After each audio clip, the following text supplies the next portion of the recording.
just gonna share my screen here.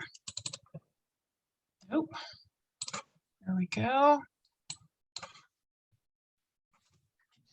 Okay, I'm just gonna adjust a couple of little things so that I can actually see the entirety of my screen, because I actually made a bunch of these slides right up to the edge, or have reused some old ones, and sometimes it doesn't always work great on Zoom. But the great thing about Zoom is that you get to see the maps in a lot more detail than you would otherwise at a meeting. So away we go. And I figured I would start off, hey, come now, there we go. I figured I would introduce myself. I don't always do this at talks, and I usually enjoy it when somebody else does it, and not everybody in this group knows me. So my name is LeeAnn Latremouille, and I grew up in Montreal, Quebec. I received a technical diploma in wildlife management from Vanier College in 2008. And since then, I've been working for Birds Canada in a variety of roles, whether that's a seasonal field technician, surveying marsh birds in Southern Ontario, an intern writing up a report over the wintertime, or more recently as the Saskatchewan Breeding Bird Atlas coordinator. There was only 1 year where I didn't work for Birds Canada, so I've been with them in a variety of roles for a fair bit of time now. I also received a Bachelor of Science in Wildlife Ecology from McGill University in 2015. And from 2012 to 2015, I was doing fieldwork in Saskatchewan, essentially the entire time I was doing my degree at McGill, and fell in love with the place. And in 2016, I started as the Saskatchewan Breeding Bird Atlas coordinator, and I've been in that role ever since. When I'm not doing bird-related things, I do have some other interests. In no particular order, those include fungi, music. I play bass, though not as much recently as I should be. I like foraging for wild food. I like food preservation, and I do a lot of puzzles a lot these days, but I've always enjoyed them. Anywho, so that's a little bit about me. Tonight's presentation, we're going to cover what the Saskatchewan Breeding Bird Atlas is, or what a breeding bird atlas is in general, in case anybody hasn't heard that message yet.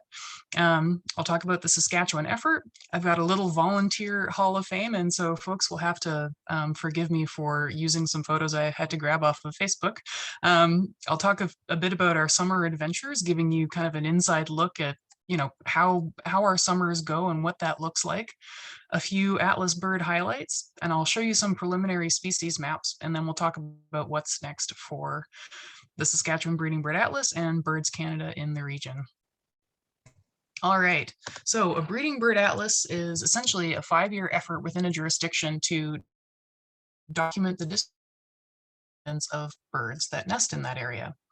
It's based on a geographic framework, and there's a sampling design that goes along with that, and the whole thing is divided up into regions, and regional coordinators help to steward the effort in those various regions. And as most people would be familiar with at this point, the geographic framework is based on the UTM system, which is military grid reference.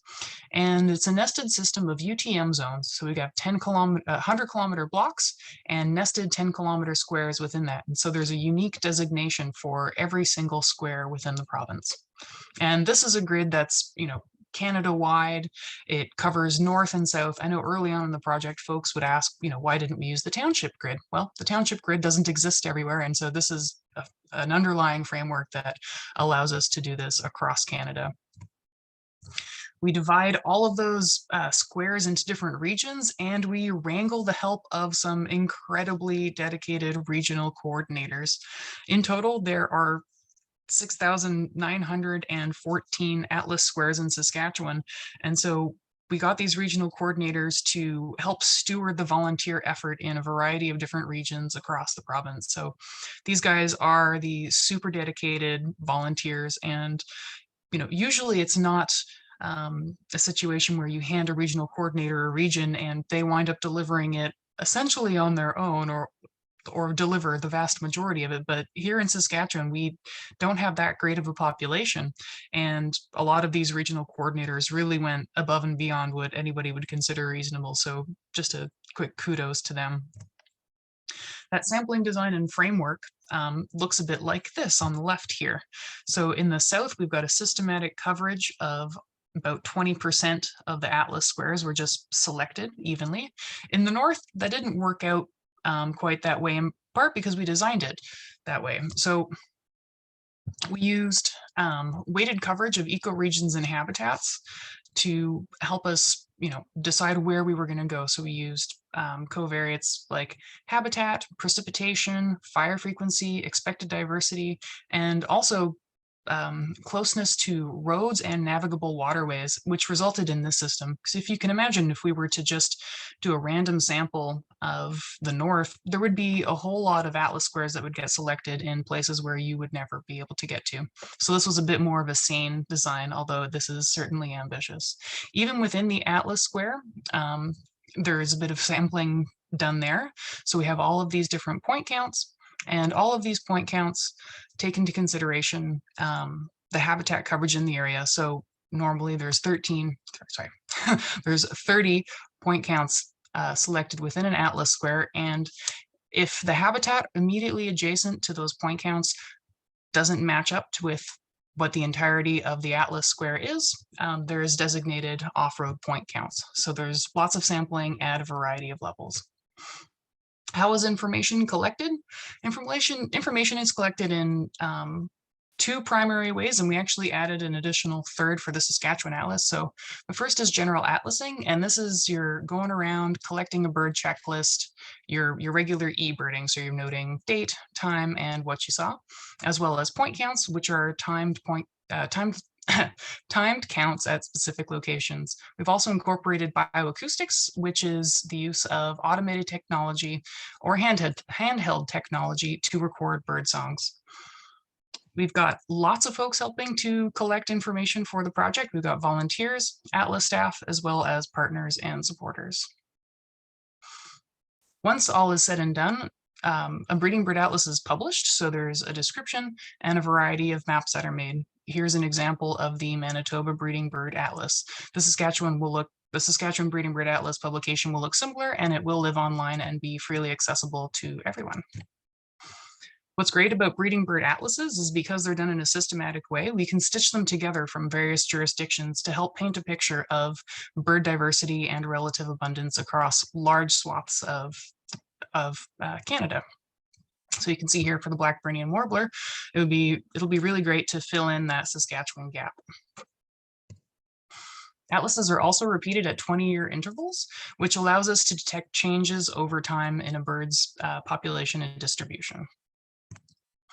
And there are many applications of breeding bird atlases, and these include documenting species range and population changes, assessment of bird habitat associations, identifying hotspots of biodiversity, landscape use and strategic conservation planning, as well as an impact assessment. So these really are, incredibly useful tools.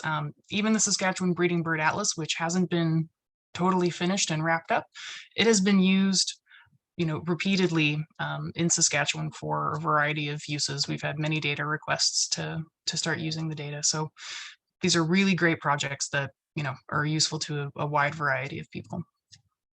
So where are we at in Saskatchewan? Well, we've collected 30,000 checklists. We've had 271 active participants, which is a pretty good ratio considering we had 520 people sign up for the project. So we're sitting at about 50%, and that's actually great participation rate. I'm very excited about that.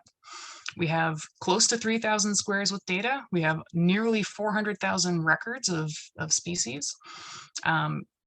We've encountered 266 breeding species, which is pretty exciting to me as well.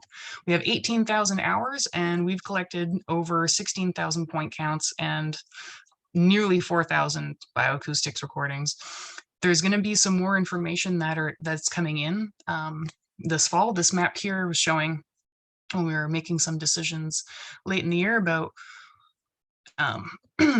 if we were going to be able to wrap up the project. So we wanted to see where we might still have data coming in from that we knew about. So a lot of the bioacoustics recordings are still being processed at the moment. In late fall, or I guess mid-fall, we met with staff at Birds Canada as well as our steering committee and discussed completion of the project. And it was decided that we had collected enough information that we could officially wrap up the data collection on time. So closed off in 2021, which was really great to do. I know there was a lot of folks who, would have been willing to continue on for another year, but we decided that even though in 2020 we had missed a fair bit of data collection in the far north, that our efforts in 2021 resulted in enough data coming in that we could confidently do some of the mapping. So hooray, congratulations to everyone. This has been, quite the accomplishment. So we're all very pleased that we're able to wrap up data collection. And as I was putting this talk together, I was wondering, how did we do on an annual basis? So I put together this little chart here. So you can see that in 2017, there was 2,692 hours of atlasing conducted, and that continued to increase year over year until we hit 2020. And everyone's going to remember for a very long time what happened in 2020. Just ahead of the field season, there was a global pandemic, and that really curtailed a lot of our efforts, especially in the far north. So in the far north, access, if you'll recall, access was restricted. Some of our key partners weren't able to get out into the field. So it was a much reduced effort. And I think just generally volunteers were not getting out as much as they once had, but we still collected an impressive amount of information from that year. Bounced back up in 2021, where we were able to hire field crews and get a bit more work done in the north. So it's interesting to see how that has changed over time. Here's what data collection looked like in 2017. On the left here, I'm showing hours of general atlasing. And the goal in an atlas square is to get about 12 to 20 hours of general atlasing. So you can see in red here, we've got less than 1 hours of general atlasing. So that's usually just someone submitting a one-off checklist. They birded at a pond for 5 minutes as they were driving past. 1 to 6 hours, 6 to 12 hours, 12 to 20 in darker green, and in dark green, 20 plus hours of general atlasing. So you can see even in 2017, we had some pretty dedicated volunteers in the Regina area collecting lots of checklists. We were a little bit slow to get out the gate on point counts in 2017, and you can see that reflected in this map here. A little bit of effort in the far north, but by and large, it was restricted to around the major centers and in a few locations. Of course, everybody always wanted to take up squares around Grasslands National Park, and it was always a challenge to get them to go to other locations around the south. So that's what it looked like in 2017. 2018, coverage continued to grow. So we had more folks getting out into other places. We sent some crews up into the north.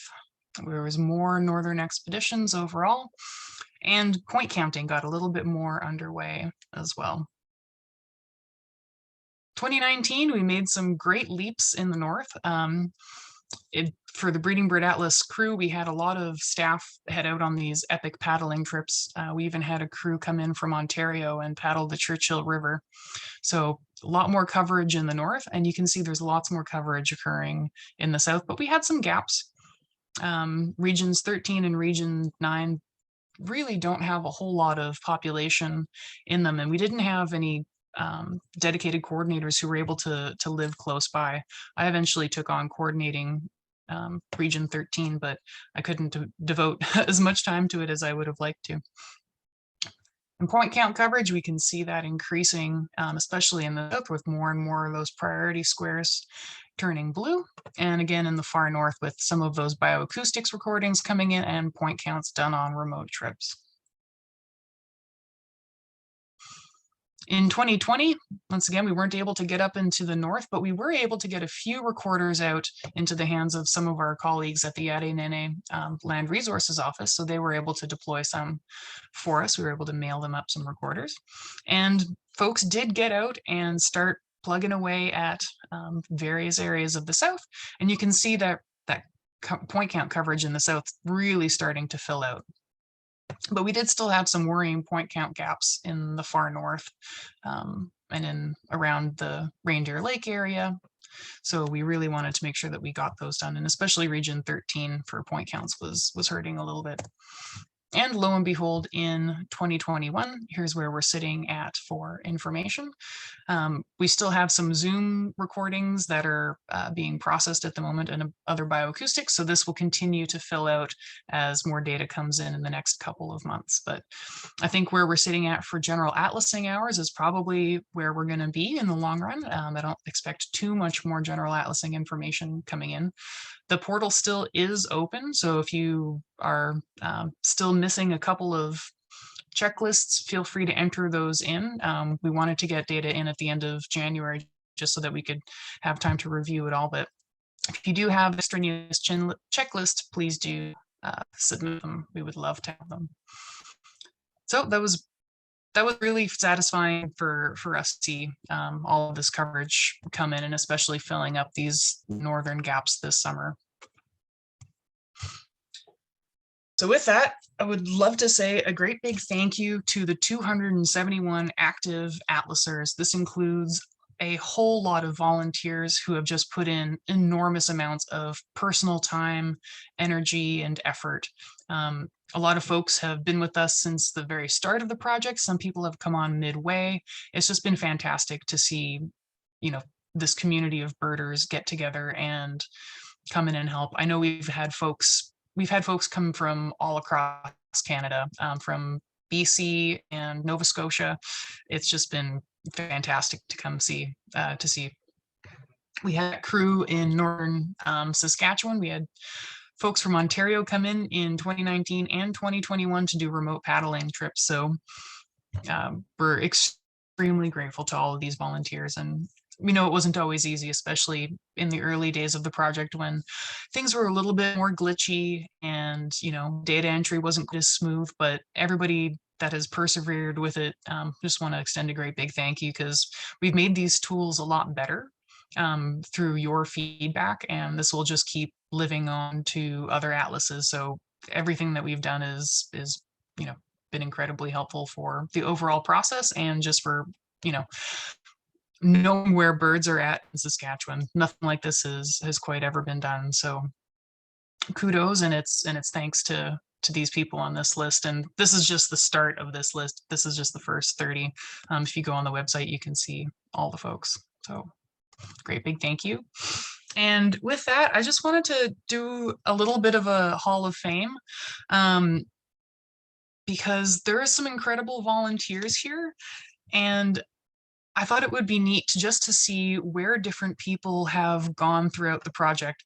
And so Lori has taken the cake for volunteer, paid staff, anyone. She has beat them all in terms of hours contributed to this project. Lori has contributed an astounding 993 hours to the project. Lori, you must have been birding almost every day the last 5 years during the point count season to rack up those numbers. Lori's got double the amount of hours I do, so that's saying something. She's collected 1,751 checklists. She's been to 12 regions. She's encountered 157 species, and not to be too shabby here, we got 414 point counts conducted. So a big round of applause for you, Lori. This has just been incredible, and I'm amazed to see your coverage of Region 3. Lori and I had a conversation a few years back, and when I asked her to, become the coordinator for Region 3, and she didn't want to take on too much. She didn't want to get stressed out, and I'm just amazed at how much you've been able to do. This is just truly amazing coverage of a region. I'm sure you know it like the back of your hand at this point. So kudos to you, Lori. Following not far behind in terms of hours atlas is Stan Shattuck from, he's the regional coordinator for Region 10. Stan's got 848 hours.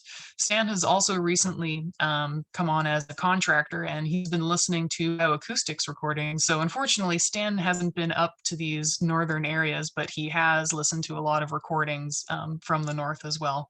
And Stan as well has just gotten outstanding coverage, and he has just gone above and beyond. Didn't quite make it to Region 16, so Stan's been to all to 15 of the 16 regions, encountering 226 species, which is pretty good considering there's 266. Stan has done an astounding number of point counts, 1,369 point counts, as well as having listened to 192 bioacoustics recordings. So that is pretty incredible. Thank you so much, Stan. Here's another face that you all might be familiar with. Coming in at number 3 in terms of hours is the indefatigable Dan Sawatsky. Dan is the coordinator for Region 11 and has logged 814 hours. Dan has seen 205 species and has conducted over 1,000 point counts, and he has been pretty well everywhere. Dan, along with myself, are the only 2 who have managed to submit a checklist from all 16 regions of the province.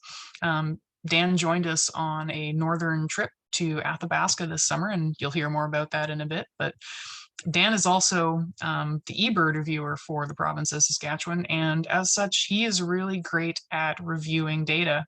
And Dan has very graciously helped in reviewing data for several regions that are not his own. So Dan has just been a great help and a great asset to the project, on top of being a swell dude. So thank you, Dan. I don't think I saw him on tonight.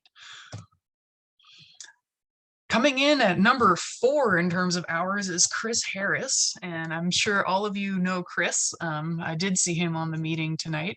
Chris is the coordinator for Region 7, which is the region that Regina falls in. Chris has submitted 732 hours worth of atlasing observations. He's seen 195 species and has been to 15 regions. Chris, what happened? You should have gone to Region 9. You almost had it. I wonder if you can dig out a checklist from somewhere.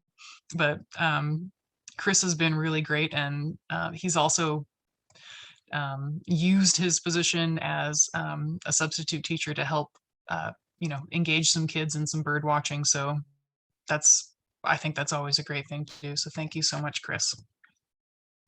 Another one on this list is Brett Quiring.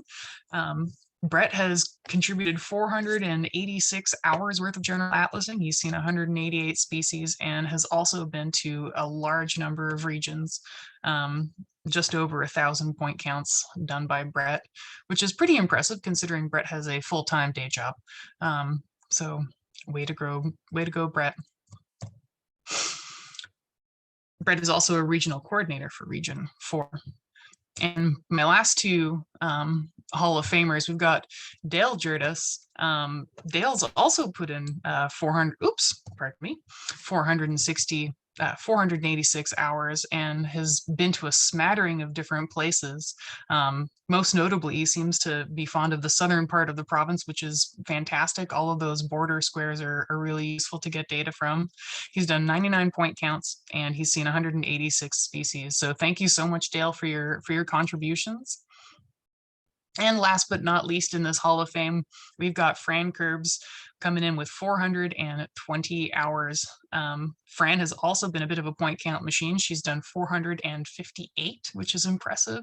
Got 143 species to her name. So thank you so much, Fran. You've been fantastic for this project. And Fran also sent me a whole bunch of photos. And so if you ever wondered some of the allure of getting up at the crack of dawn or before the crack of dawn, driving out somewhere, Saskatchewan is a phenomenal place to view sunrises and sunsets. It's kind of like no other.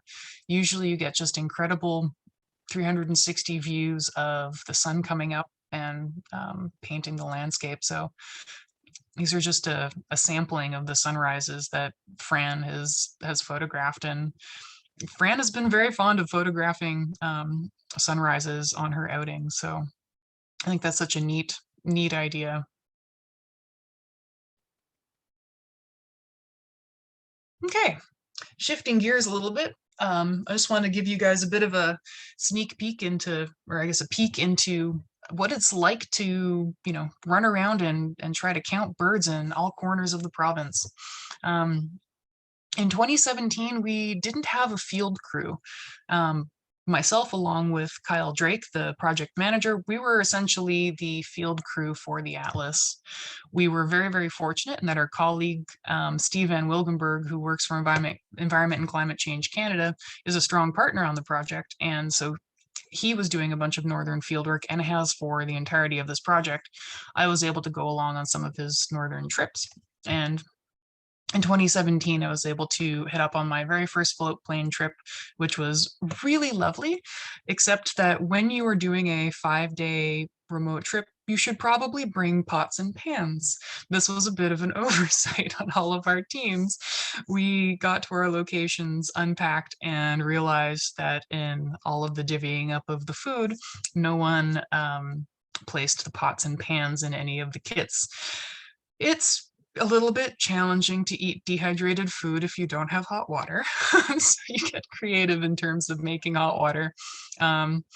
We sometimes made fires and heated up hot rocks in which we put into foil packets with water, and that caused them to boil a little bit and get hot. But we also discovered if you just put cold water and hike around with it for about an hour, hour and a half, your food gets soft enough to be consumable. We lost a bit of weight that trip, but it was a lot of fun. So here's just a couple of photos from 2017. In 2018, we did manage to hire a field crew, which was fantastic because I can only do so much coordinating and bird counting all at the same time. So we hired a great bunch of folks. Early in 2018, we also set out into far northern Saskatchewan to do our first ever winter deployments of bioacoustics recorders. And as you can see here by this very, very stuck skidoo, it was quite snowy and it was quite challenging. Janine and I had a few grids of recorders to set out, and we only had to go 600 meters off the road, and it was a grid of 9, and the points were spaced 300 meters apart. We thought, hey, we'll get out, we'll snowshoe, we'll put these out, we'll go back to the mine for lunch, and it'll be great. Instead, in 9 hours, we got 6 recorders deployed. In -30 conditions. So it was a little bit of a wake-up call, but we all of us managed to successfully deploy a whole lot of recorders in some pretty cold conditions. Here's a shot of me trying to be the coordinator from the back of a truck in some regional park somewhere. So sometimes if I haven't answered an email in a while, or I missed a phone call, sometimes I'm out doing stuff like this. And we have a few photos of the crew up on Castle Butte. In 2019, we ramped things up even more. We hired on a few more staff. We had volunteers come out from Ontario. We had these 4 gentlemen paddle the Churchill River. And this gentleman right here, Stefan, joined Janine on an epic paddle down Selwyn River. Here she is paddling that river there. We had lots of volunteers and lots of remote excursions, which involved a lot of difficult trudging. Here's Laura building a small fire to cook some fresh trout on. If you've ever traveled on any northern roads, you'll know that flat tires is definitely something that is a risk, and absolutely you should bring a spare and a compressor and a tire repair kit. And here we are changing a rather flat tire out from our handy dandy BSC pickup truck. 2020 was definitely a quieter year. We weren't able to hire staff from outside of the province, so we basically only had one field technician whose name was Arthur, and he was based in Saskatoon, so we were able to hire him through the pandemic. While we weren't able to do a lot of what we had planned, especially in the far north, it actually resulted in a pretty easygoing summer in terms of managing field crews. So we didn't have folks strewn across the far northern parts of the province. So it was actually quite relaxing. We did a whole lot of work, you know, even though we couldn't have crews, but a lot of it was solo camping, and getting a few local volunteers out on paddles. Here's Kyle and Dominic Cormier out on a paddle on the South Saskatchewan River. which is just a gorgeous river trip. If you ever want to do it, I highly recommend it. Kyle even managed to get his teenage daughters out on a canoe trip. And if you ever want to introduce teenagers to the field of biology, probably shouldn't take them out into a bog and get them to retrieve some bioacoustic recorders. They did not enjoy themselves. At least they got to experience it. And I was able to get out on some paddle trips with a few friends, which was quite a bit of fun. But although it wasn't quite the summer we were hoping for, it was still a lovely summer. 2021, which doesn't seem like that long ago, and yet it seems like an eternity ago as we're sitting here in the wintertime. Last year was quite the year. We tried really hard to fill all those far northern gaps. So we hired a large field crew. Here's our northern boreal crew, and here's our southern crew. And we had all kinds of remote trips into various locations in the far north. We also had a crew running around in the south. We were able to get out to the Athabasca sand dunes, which was just a really great trip. But 2021 threw everything it had at us, from early season snowstorms. We were training our field crews around East End when they had to get buried in about 8 inches of snow in late May. Everything from fires to snowstorms to late ice off to extreme heat, smoke. It was quite the year. I think nature was throwing everything it had at us, and we managed to pull through and get a whole lot of work done and see some incredible places and find some cool birds. I wish I had done this for every year of the project, and maybe I will if I can remember, but here's what we managed to do in 2021 in terms of remote trips and staff deployments.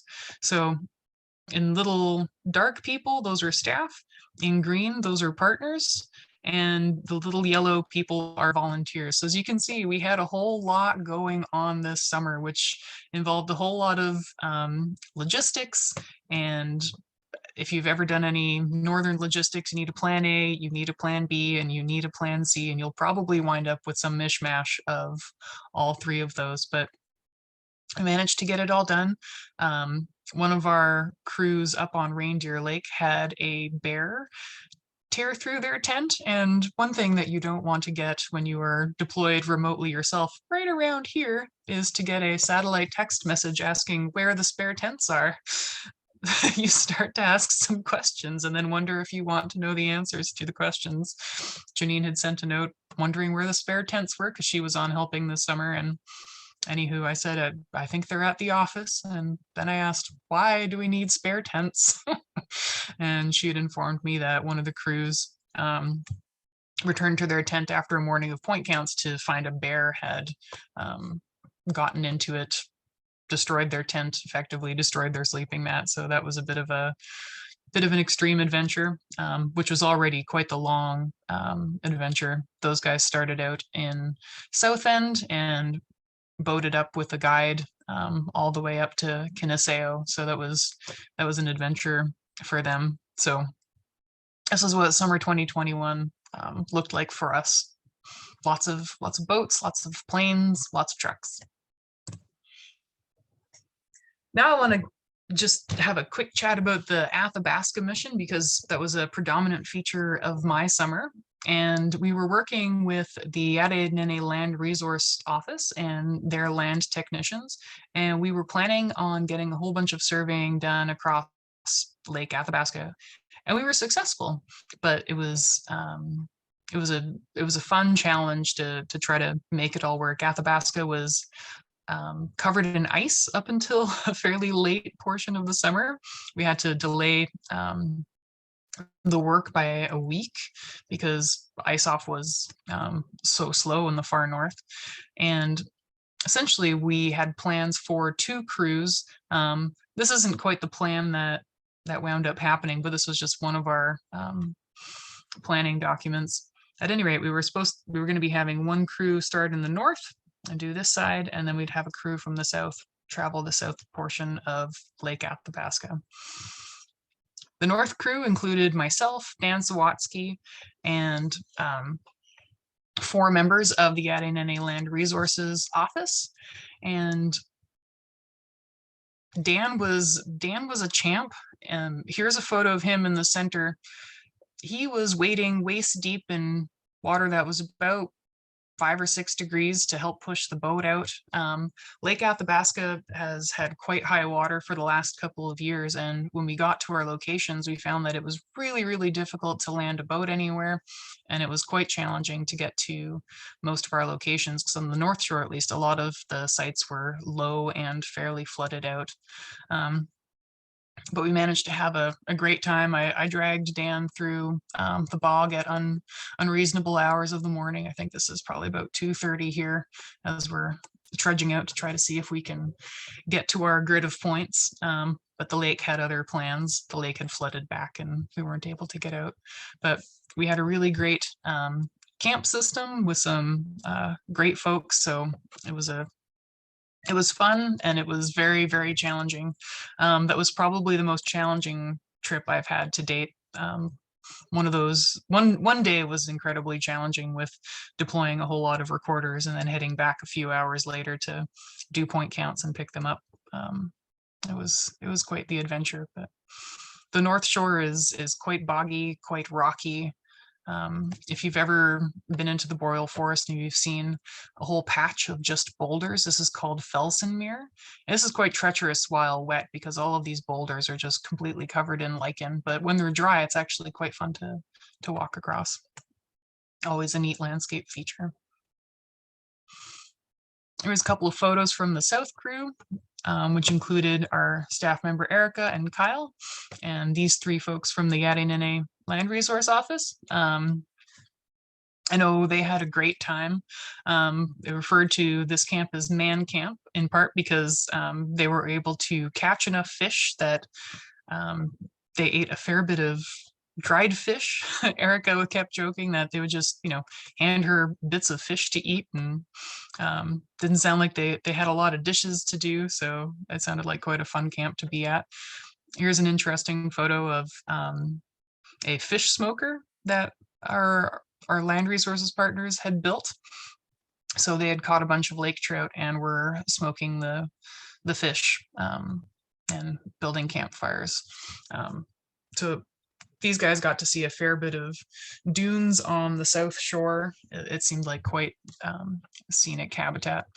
Kyle also found a common tern nest in between some dunes. So that's a little sand scrape there with a few eggs of a common tern. And this is a spotted sandpiper nest tucked under a little rock ledge. Lake Athabasca is just one of the most scenic places I've been. Finally, the 2 crews came together, and so we had more fish, which was fantastic. We had some wonderful bannock. A lot about doing remote field work is getting up at really, really early hours, but seeing, quite intense country, intensely beautiful. Some of it can be intensely miserable in its difficulty to traverse and get through, but it's all special. And when not counting birds, a lot of your focus is dedicated to food and making sure that you're eating and drinking enough. And just a couple of examples of just how scenic and beautiful Athabasca is.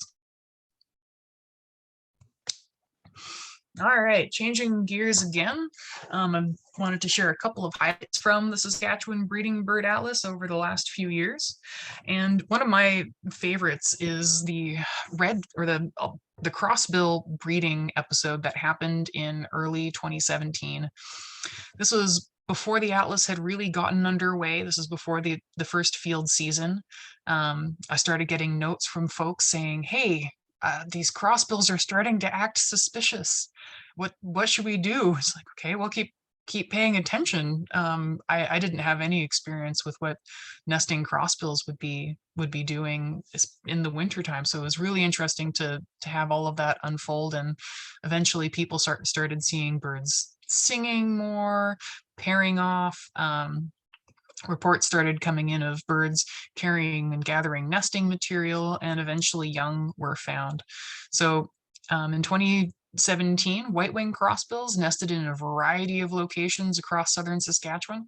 I wish this had happened a couple of years later when we had more volunteers ready to go. At this point, it was just the regional coordinators who really knew about the project. So it would have been great to have more people on, but such is nature. We're at the whims of nature. In 2020, red crossbills were nesting in the Saskatoon area, and they have also been seen in other areas outside of their usual haunts in the southwest and the far north. So there's been some evidence of red crossbills potentially nesting across the south as well, which is just really neat. Crossbills are one of those species that can nest at any time of year pretty well. And this was such a great photo that I found on Macaulay Library from Terry Ford. And this was, a male feeding a juvenile, but you can just barely make out that it's a whole bunch of seeds of conifers stuck together. So really, interesting little birds to watch, and a neat moment in nature to capture for the breeding bird atlas. It's going to be interesting making these maps, I think, because of this. This is not their normal breeding haunts, so it'll be curious to see how those turn out. Of course, the Coeur d'Alene flycatcher was all the rage and excitement in 2020. He was found by James Telford in the West Block of Cypress Hills and resighted and confirmed nesting by many observers about a week or so later, and seen a fair bit thereafter. I was actually already planning a trip to Cypress Hills with some friends, and we donned fancy dresses and trudged down the cow trail to go visit the bird. So that was kind of a fun experience. It was a bit of an identity challenge. The Western flycatcher was split into Coeur d'Alene and Pacific Slope flycatcher in 1989, and it's a bit of a controversial split, and they can be told apart pretty well only by voice. And there's evidence of hybridization in ranges near Saskatchewan. So the best we've been able to suss out is Coeur d'Alene flycatcher, but it wouldn't surprise me if, we might be proven wrong, or that it might be a hybrid. At any rate, the general consensus points to Coeur d'Alene.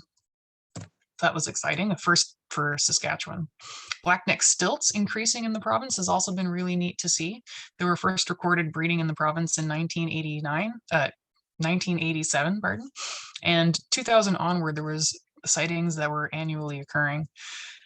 At the end of the atlas, it's been reported from 62 squares and confirmed breeding in 23 of them. So it's just been really, really interesting to see blackneck stilts increase in the province. And Lori managed to get these great photos of blackneck stilt adult and a few kids.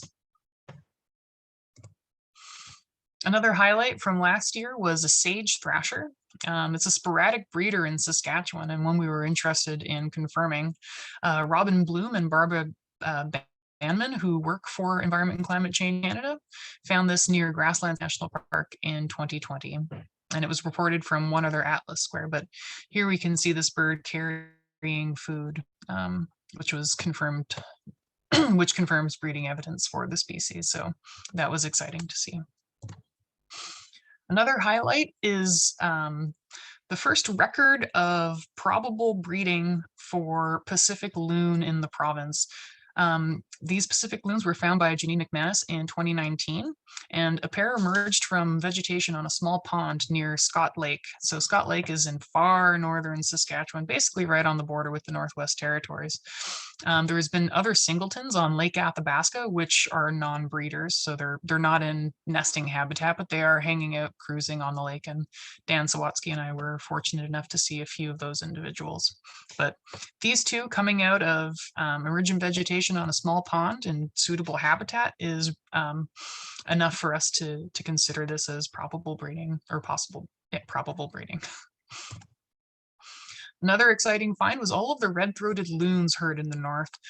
They're known as rare breeders, but it's been great to be able to get so many more records for them in Saskatchewan. They were found in 8 atlas squares in suitable habitat, and nesting was actually confirmed in one case where Steve Van Wilgenberg found a nest essentially on the Northwest Territories border. So that was another highlight for us, was getting all those records from the far north. And as you might imagine, the far north is very heavily underbirded. All right, that brings us to the preview of some of our maps.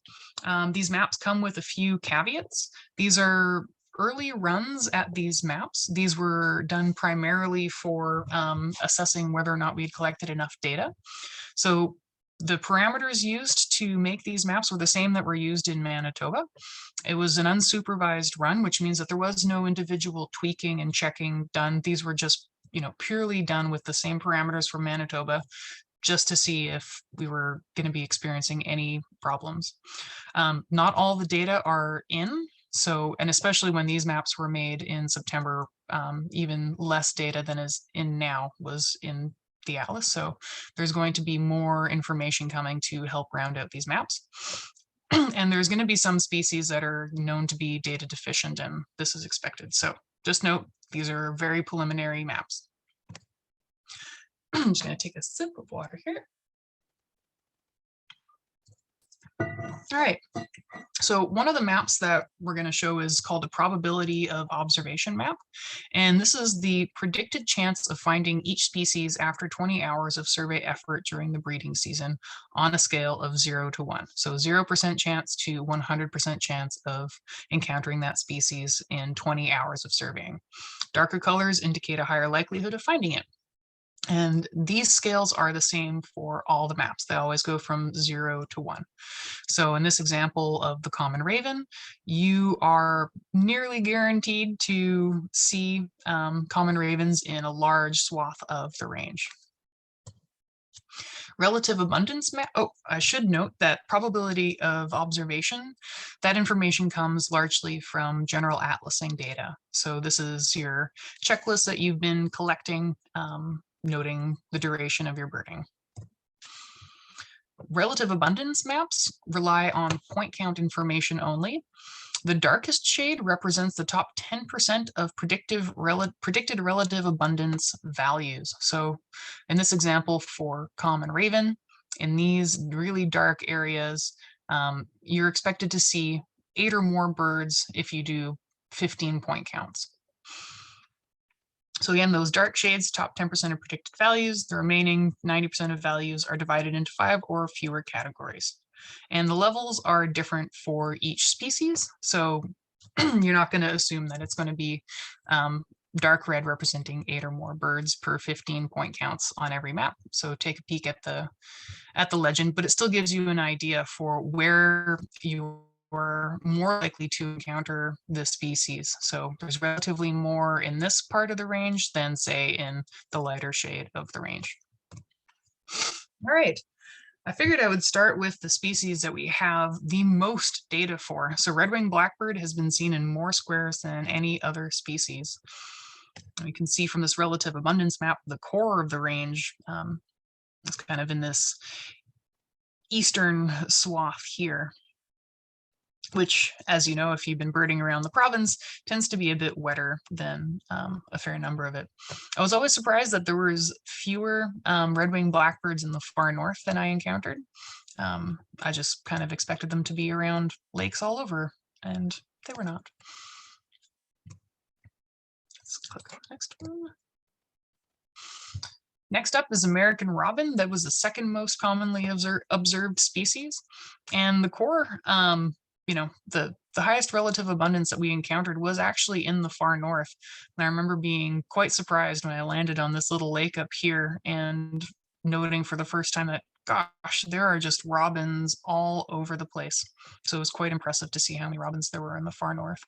And this interesting little artifact came up, and we think it might actually not be an artifact. So as you can see around the end, the south portion of Reindeer Lake around South End, we don't have a whole lot of robins occurring. And we were talking with Steve Van Wilgenberg, who does a lot of work in the boreal forest, and he noted that the tree canopy around that portion of Saskatchewan is actually really, really dense and quite thick. And robins don't like it quite so dense and quite so thick. They kind of like it medium, kind of open, much like we do. And so it's actually quite possible that there is quite a bit fewer American robins in that area. Here's Baltimore Oriole.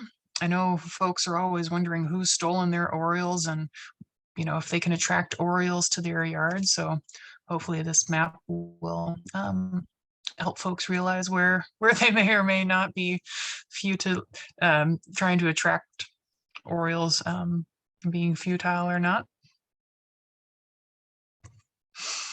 The very similar orchard oriole, which is far sparser on the landscape, definitely doesn't occur in as much of a range.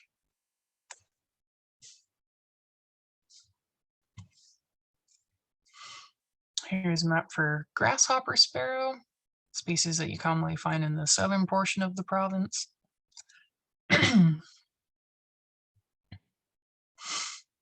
Sprague's pipit, it's a species at risk, found through a fair bit of the province, especially on that western portion here. White-throated sparrow is a ubiquitous northern sparrow. So if you head up into the forest or even into the fringe, you start to hear that, oh, sweet Canada, Canada, Canada. Black-capped chickadee.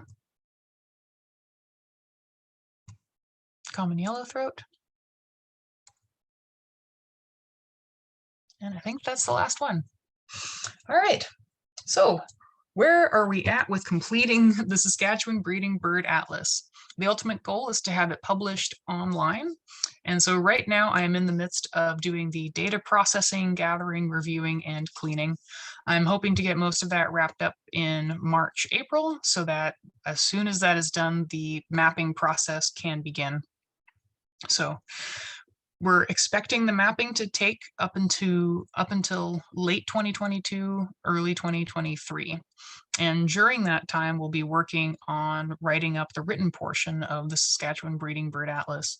And fortunately for us, Nature Saskatchewan has agreed to have the Saskatchewan Breeding Bird Atlas use the birds of Saskatchewan. So we'll publish both online, and we will use up a fair number of the write-ups from the birds of Saskatchewan. So there will be a lot of work to do to combine those two. We'll have Atlas text to write up. We'll have to digitize the birds of Saskatchewan, and we'll combine the accounts. There's also going to be web design and at some point some photo selection process. So you'll be hearing from me again, all of you photographers. What's keeping me busy is a question that I get a fair bit this winter.